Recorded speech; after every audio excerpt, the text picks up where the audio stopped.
네, 반갑습니다. 오늘도 수요일에 성경 맛보기 에베소서 시간 돌아왔습니다. 네, 오늘이 아마 에베소서 4장의 마지막 부분이 될 것 같습니다. 함께 해보시죠. 에베소서 4장 25절부터 32절까지 말씀 함께 읽도록 하겠습니다. 그런즉 거짓을 버리고 각각 그 이웃과 더불어 참된 것을 말하라. 이는 우리가 서로 지체가 됨이라. 본은 내어도 죄를 짓지 말며 해가 지도록 본을 품지 말고 마귀에게 틈을 주지 말라. 도둑질하는 자는 다시 도둑질하지 말고 돌이켜 가난한 자에게 구제할 수 있도록 자기 손으로 수고하여 선한 일을 하라. 무릇 더러운 말은 너희 입 밖에도 내지 말고 오직 덕을 세우는데 소용되는 선한 말을 하여 듣는 자들에게 은혜를 끼치게 하라. 하나님의 성령을 근심하게 하지 말라. 그 안에서 너희가 그의 구원의 날까지 인치심을 받았느니라. 너희는 모든 악독과 노함과 분냄과 떠드는 것과 비방하는 것을 모든 악의와 함께 버리고 서로 친절하게 하며 불쌍히 여기며 서로 용서하기를 하나님이 그리스도 안에서 너희를 용서함심과 같이 하라. 아멘. 예, 오늘 이 에베소서 4장 25절과 32절의 모습을 통해서 우리가 무엇을 우리에게 교훈하는지 한번 살펴보고자 합니다. 네, 오늘 마지막 부분 4장의 마지막 부분을 큰 제목을 정해보자면 바로 세 사람의 구체적인 모습입니다.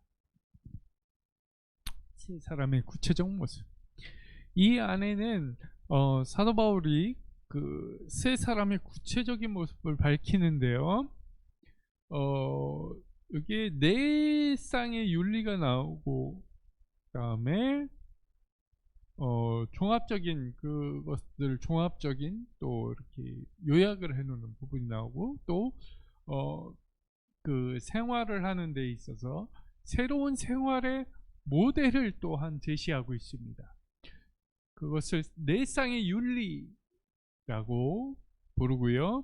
그 윤리를 종합해 놓은 종합 세트가 이제 등장하고요. 그리고 그 윤리적으로 사는 새로운 세 사람의 생활의 모델을 삼위 하나님으로 제시하고 있다라고 보시면 됩니다. 우리 이 첫 번째, 두 번째, 세 번째를 간단하게 살펴보면서 우리가 새로운 사람으로서 이렇게 살아가야 되겠다라는 다짐을 하는 시간이 되었으면 좋겠습니다. 자, 첫 번째 보도록 하겠습니다. 네 쌍의 윤리입니다. 네 쌍의 윤리 무엇이냐? 바로 네 쌍의 윤리, 네 개가 나오게 됩니다. 자, 첫 번째 가로는 거짓 대신 참된 것입니다. 거짓 대신 참된 것. 그러니까 거짓을 버리고 참된 것을 말하는 생활이라고 보시면 되고, 두 번째는 분 대신 화해입니다. 마귀가 틈타지 못하도록 속히 분을 푸는 생활을 해야 된다는 것이죠. 자, 세 번째로는 도덕질 대신 구제입니다. 도덕질하지 않고 제 손으로 수고하여서 구제할 수 있는 생활을 말하고요. 마지막 네 번째는 더러운 말 대신 선한 말입니다. 더러운 말을 하지 않고 덕을 세우는 선한 말을 하는 생활, 이 생활을 모든 악독과 노함과 분냄과 떠드는 것과 해방하는 것을 모든 악의와 함께 버리고 서로 인자하고 불쌍히 여기고 용서하는 생활을 해야 된다라는 이제 말일 수 있습니다. 그래서 이 네 쌍의 윤리 첫 번째, 두 번째, 세 번째, 네 번째를 또 짧게 살펴보겠는데요. 우리의 삶을 한번 돌아봤으면 좋겠습니다. 자, 첫 번째로 거짓 대신 참된 것입니다.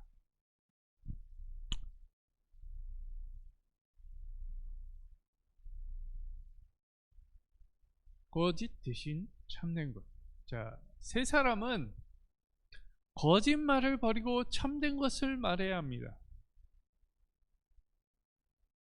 성도가 거짓말을 하는 것은요, 세 사람의 신분인데도 불구하고 이 세 사람의 신분을 버리고 옛 사람으로 살아가는 것을 말합니다.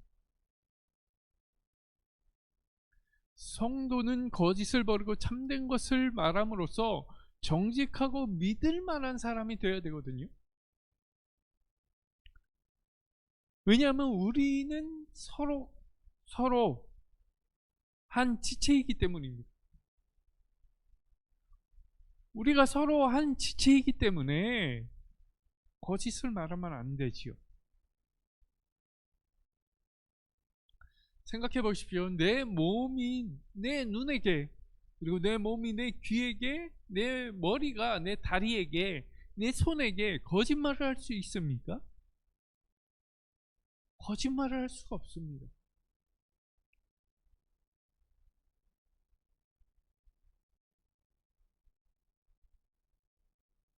여기서 거짓말을 한다면 한 몸이 아니라는 증거입니다.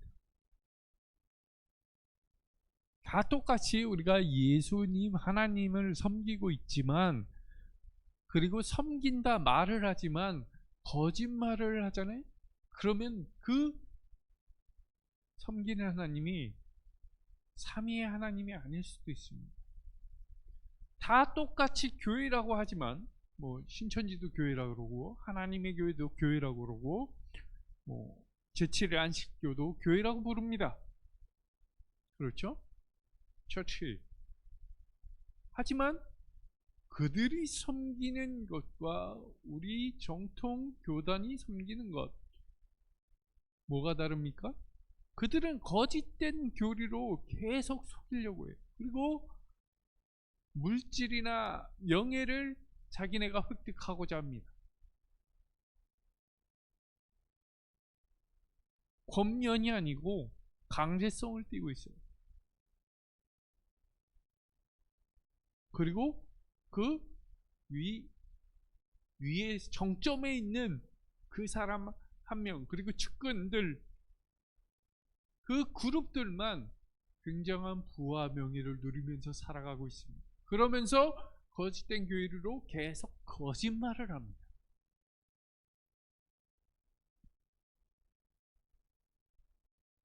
한 몸이 아니라는 거예요.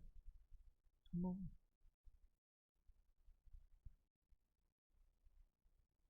그리고 두 번째 살펴볼 것은 분 대신 화해.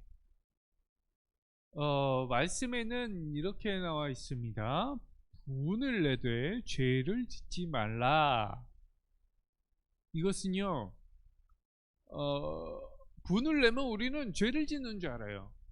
그런데 성경에 모델을 제시하고 있는데요, 분을 내어도 죄를 짓지 않는 분이 있습니다. 그분이 바로 삼위 하나님이십니다.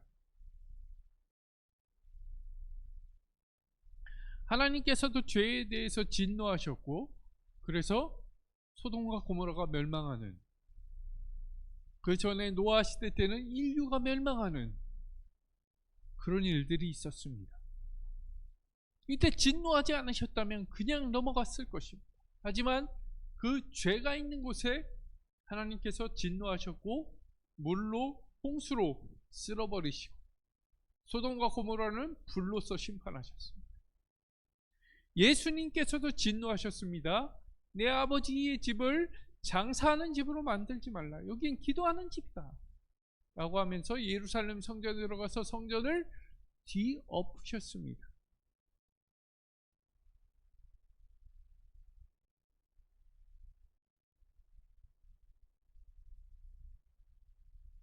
이분이 바로 삼위의 하나님이신데, 이 삼위의 하나님이 분노를 내시는 것은 죄에 대한 즉각적 혐오 반응이 바로 분냄입니다. 진노입니다. 하나님은 거룩하시기 때문에 죄에 대해 거룩한 혐오를 보이고 계십니다. 이 거룩한 분노는요, 불의에 대한 거룩한 분노입니다.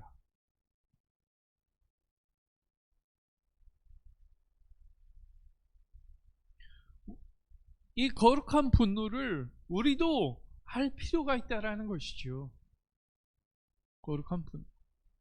우리의 아버지 되신 삼위의 하나님께서 불의에 대해 진노하시는 분이라면 당연히 자녀인 우리도 불의에 대해서 거룩한 분노를 할 줄 알아야 한다라는 것입니다. 시도 때도 하는 게 아니고 분을 내야 될 때 내야 된다라는 것이죠.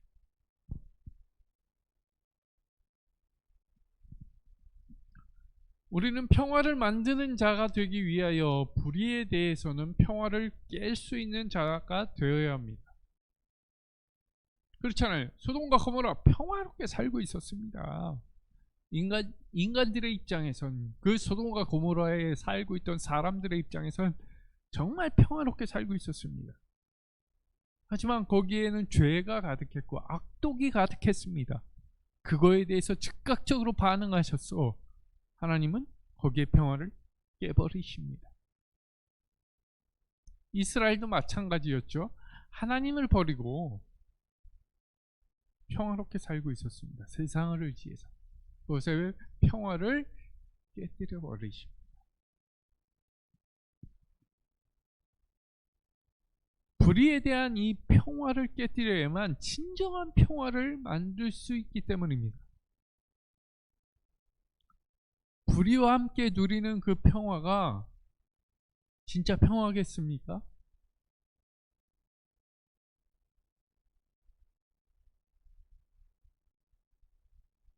아닙니다. 북한을 생각해 보십시오. 그들은 참 평안할 것입니다. 그렇죠? 아프가니스탄 지금 어떻습니까? 생각해 보세요. 우리가 거기 거한다고 생각해 보십시오. 그 정부의 측근에 붙어가지고 잠깐의 그 평화가 진짜 평화일까요? 우리는 이렇게 불의에 대한 거룩한 분노를 내야 하지만 우리 자신들이 죄의 부패성을 가지고 있기 때문에 불의에 대한 분노가 죄로 변질되지 않도록 주의하면서 내야 됩니다. 사도 바울이 분을 품지 말라고 한 것이 바로 이 부분 때문에 그렇습니다. 우리가 의롭지 못한 분을 내면 이미 죄를 지은 것인데 이미 지은 죄는 머물지 못하게 하라는 것이죠.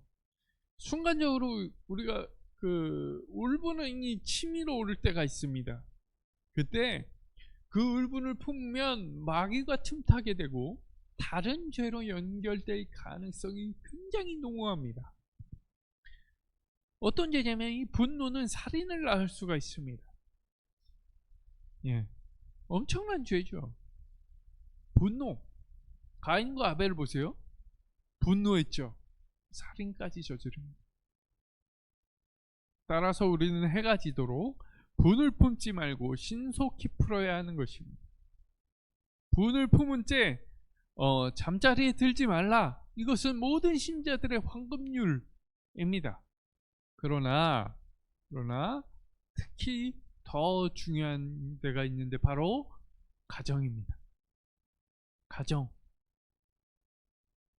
그리고 특히 갓 결혼한 부부에게는 반드시 기억해야 하는 황금률입니다. 그것을 기억하시고 우리가 분을 품지 말고 그 자리에서 풀고 넘어가시는 성숙한 그리스도인이 되시기를 바랍니다. 세 번째입니다. 도둑질 대신 구제입니다. 이 도둑질은 옛사람의 모습이에요. 예, 옛사람의 모습.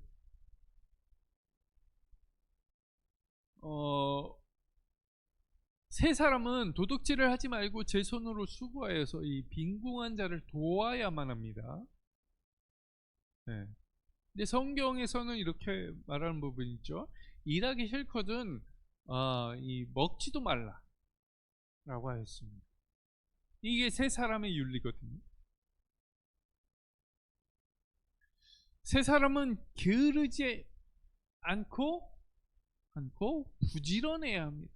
성실해야 된다라는 것이죠. 그리고 세 사람은요, 남의 것을 탐하는 것이 아니라 나의 것을 가지고 남을 돕는 사람입니다. 그래서 삭개오가 착복한 것이 있다면 4배로 갚고, 그리고 그 전 재산 4배를 갚고 난 다음에 그 전 재산의 반을 뚝 떼서 남을 돕겠다라고 한 것입니다. 예수님이 그렇게 하라고 한 것이 아니에요. 그냥 내가 예수님을 따르기로, 예수님을 나의 주인으로 한 순간 삭개오는 번뜩 성령님께서 하셨겠지만 내가 이렇게 해야 되겠다 그런 생각이 떠올랐겠죠. 그래서 바로 즉시 예수님 앞에서 내가 이렇게 하겠습니다 라고 말을 했던 것입니다.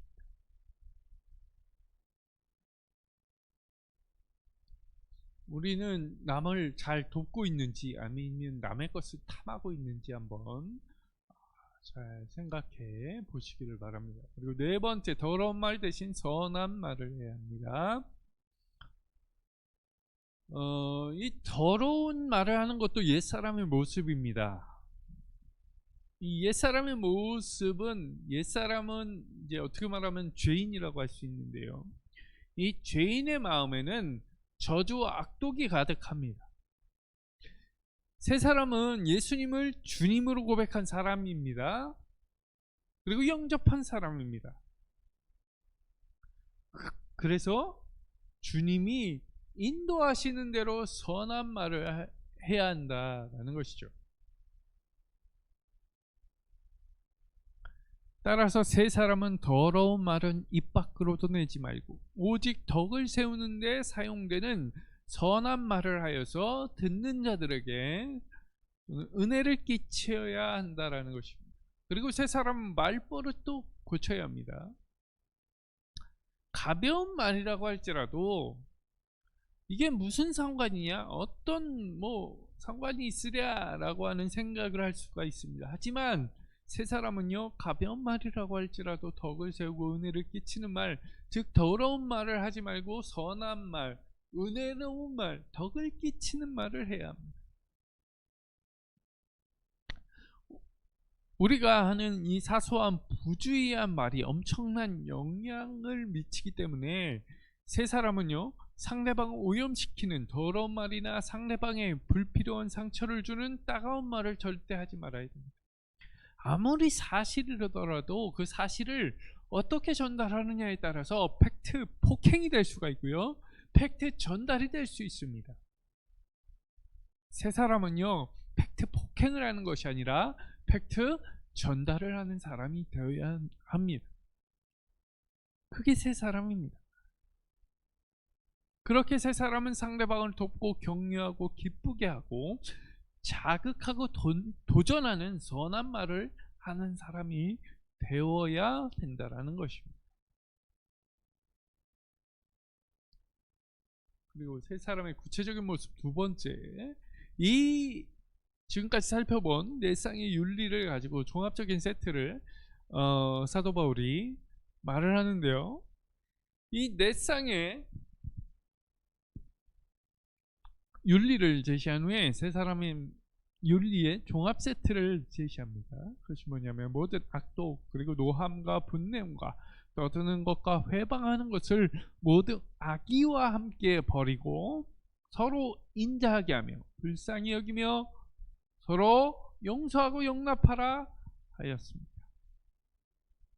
이것은 하나님께서 우리를 불쌍히 여기시고 용납하신 것과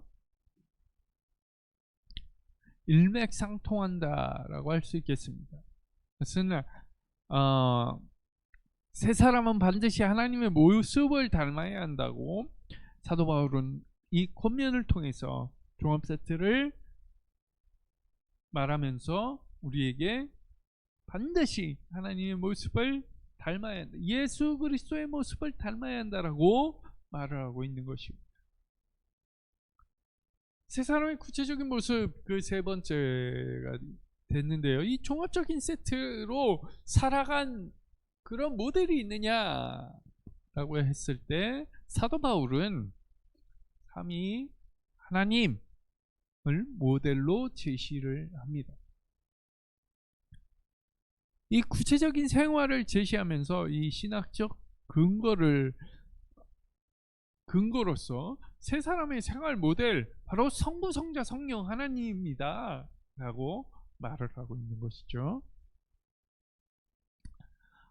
그래서 잘 보시면 30절과 32절에 이 모델로서의 하나님을 제시를 하고 있습니다.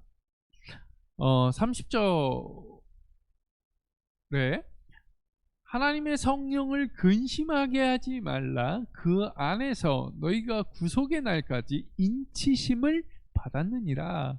32절에서 이렇게 말합니다. 하나님이 그리스도 안에서 너희를 용서하심과 같이 하라.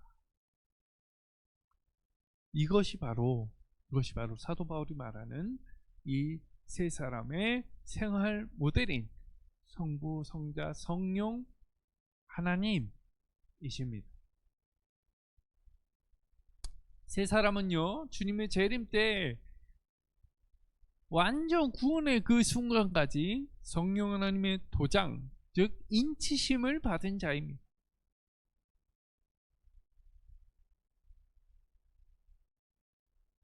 성령님은 세 사람 안에서 내주하시면서 세 사람답게 살게끔 역사하십니다. 역사하세요. 그래서 세 사람이 바로 살지 않을 때 이 내주하시는 성령님이 근심하십니다. 근심하세요. 이게 이 30절에 하나님의 성령을 근심하게 하지 말라라고 하시는데 바로 내주하시는 하나님께서 세 사람답게 살지 않을 때, 우리가 세 사람답게 살지 않을 때 근심하신다는 것입니다. 하지 말라 그랬는데, 여기서 말하는 이 근심하다라는 뜻은 고통과 슬픔을 유발하다 라는 뜻입니다. 유발하다. 이렇게 될 수밖에 없는 것이 이 성령 하나님은요, 거룩한 영이십니다. 거룩한 영이시기 때문에 거룩하지 않은 것, 즉 죄 때문에 고통과 슬픔을 느끼신다라는 것이죠.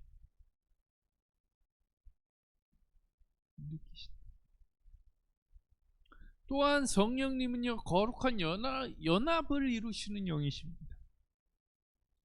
그 때문에 불화와 반목, 분열, 고통, 슬픔을 느끼십니다. 세 사람은 성령을 근심하게 하지 말아야 합니다. 네. 그런데 오늘날 우리나라 이 대한민국 교계의 현실, 교회의 현실을 보십시오. 하나 되지 못하고 서로 반목하고 분열하고 싸우고, 교단만 해도요 부끄럽지만 300개가 넘어갑니다. 그 중에 280개가 넘는 데가 바로 예수교 장로회라고 하는 장로회입니다. 이런 현실 속에서 주님께서 정신 차리라고 코로나로 개혁의 신호탄을 쏘셨거든요. 정신 차리지 못하면 우리는 새 사람이지만 옛사람처럼 살아갈 수밖에 없고, 그럼 거룩한 영이신 성령 하나님을 근심하게 하는 옛사람에 지나지 않게 됩니다.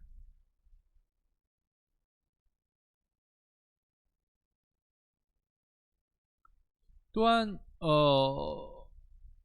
세 사람은 또한 그 성부께서 성자 그리스도 안에서 세 사람을 용서하신 것 같이 서로 용서해야 합니다. 그리고 성부 하나님의 도덕적 성품도 본받아야 합니다.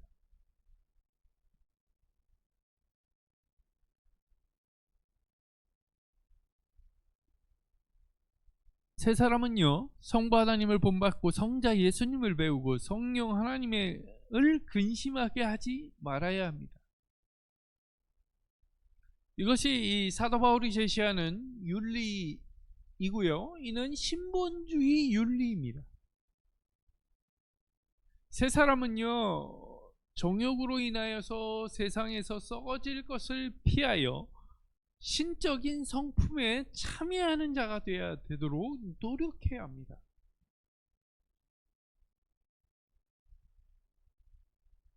이것이 오늘 에베소서가 우리에게 주는 교훈입니다. 4장을 우리가 마무리하면서 요약을 하게 되면요, 이렇게 됩니다. 다양성 속의 통일성을 거룩한 새 사람으로 지키라. 성부의 예정과 성자 하나님의 집행과 성령 하나님의 확인으로 된 이 다양성 속의 통일성, 거룩한 통일성을 새 사람은 반드시 지켜야 한다라는 것이죠. 다양성이 없는 통일성, 즉 모든 사람이 나와 같이 되기를 바라는 획일성은 그리스도 안에서 새로운 사회를 허무는 것입니다. 그런데 지금 현실의 우리나라 대한민국의 교육 현실을 보면 똑같은 교육을 하면서 똑같은 사람이 되기를 바라듯이 뭐 하나 찍어내듯이 똑같은 사람이 되기를 바라면서 교육합니다. 성경에서 말하는 세 사람의 통일성, 다양성 속의 통일성을 배척합니다. 근데 우리는 그것이 맞다라고 해서 그것을 고지고대로 따라가면서 중3 되면 고등학교 가야 된다고, 이번만이면 교회 잘 나가겠다라고, 혹은 고3이 되면 교회 빠지는 건 당연하고, 이렇게 새로운 사회를 허무는, 그리스도 안에서 새로운 사회를 허무는 것이 되어버립니다. 여기에 거룩성이 없는 통일성이나 통일성이 없는 거룩성도 역시 그리스도 안에서 새로운 공동체를 허무는 일에 지나지 않습니다. 우리 성도들은 하나님의 밥상 공동체로서 다양성 속의 통일성을 지켜야 하고요, 거룩한 연합을 이루어야 합니다. 이것을 기억하시고 편협한 생각 버리시고요, 차별적인 생각 버리시고요, 누구보다 정직하게 서로가 서로를 섬기는 하나님의 기쁨의 공동체가 되시기를 바랍니다.